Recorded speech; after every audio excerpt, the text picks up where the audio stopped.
So that this is top view. So we can understand from this top view.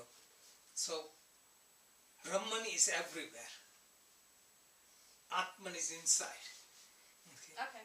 So Brahman is here, Atman is inside, and Brahman is outside. So Brahman is within and without. Brahman is everywhere. There is nowhere Brahman is not. And we are part of it. And then we are covered up with many layers of ignorance. Okay. We are covered up with many layers. And those layers are our gross body, astral body, and causal body. Or 5 sheaths, Okay. Food, energy, mind, intellect, and consciousness. These are the things. So this is what hides the light of higher self. So we are pure and divine, like supreme consciousness. Like God is universal consciousness, and we are part of it. We are created in the image of God, so we are like God, we are divine. But we don't know it because of these clouds. So the purpose of yoga is to go deeper and deeper and remove those clouds, and you go deeper. And in this book I have explained Raja Yoga, which is the basic practice of yoga all over, which has 8 steps. Yama Niyama, which is moral living, which is the foundation. Then when you have foundation, then you work with your gross body. Gross body is our physical gross being and also energy with it. So that is our gross body. That is, with gross body we move around, do things. Then you go deeper into astral body, which is mind, emotions, and intellect, which is much subtler. Still subtler is causal body or consciousness. Consciousness is so refined, it's just like God. Then beyond that we go in here. So moral living, eating properly, doing proper thing, yoga position, which is asana, and pranayama means breathing, gets you in harmony with gross body. Then control of senses, concentration, and meditation gets you connected with astral body. And then through meditation you go into samadhi to get totally become absorbed and become consciousness, where you don't remember your body or mind. That is causal body. And then still there is a trace of ego, that I am feeling bliss. So that I also dissolves, then one is liberated. Okay. So in samadhi one can be liberated for the time being when one gets into that experience. But as soon as one comes down, then again they are functioning in the world. Then they are in the worldly matter. So we reach deep meditation and samadhi and we come back. Until after a while you get perfection, that you get that samadhi, that even when you come down you don't forget your higher nature.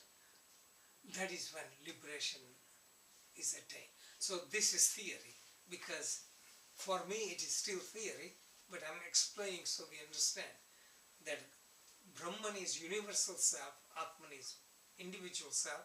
We are part of Brahman and we don't know it. So we have to go deep within. Okay. From Buddhist standpoint, he doesn't distinguish between Atman and Brahman. That is Anatma. See, Buddha said there is no Atman, there is no individual self, it is a universal self. So in a way, he is bringing one point, but either way it is true. Because to express ourselves as pure consciousness, we have to use Atman. Okay? But Buddha said there is no Atman because everything is universal consciousness. Same like quantum physics says there is nothing but universal consciousness. There is no individual consciousness. So from that standpoint, Buddha is right. But from functional standpoint, this concept of Vedanta is also right. Okay.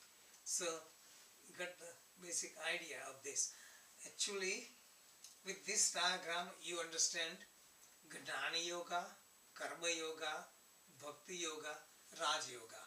These are all fundamental yogas you understand through this chart. You can understand meditation through this chart. Also you can understand Christianity, Judaism, Islam, or atheism, or agnosticism, all of them, because it is the words that is confuse us, but reality is the same. Everyone uses different words in different time of history, different techniques to attain it, but the truth remains the same. Is experience of final experience, what Christ got, Buddha got, Muhammad got, or any saint gets, is the same. But when you experience that, then you have no words to express it. You have no language to express it. So when you try to put into words, then they become diluted and people hang on to the words, because you cannot duplicate the experience. So in other words, if you want to follow Christ, you have to become Christ. You want to follow Buddha, you have to become Buddha. What it means is you go through what they experience.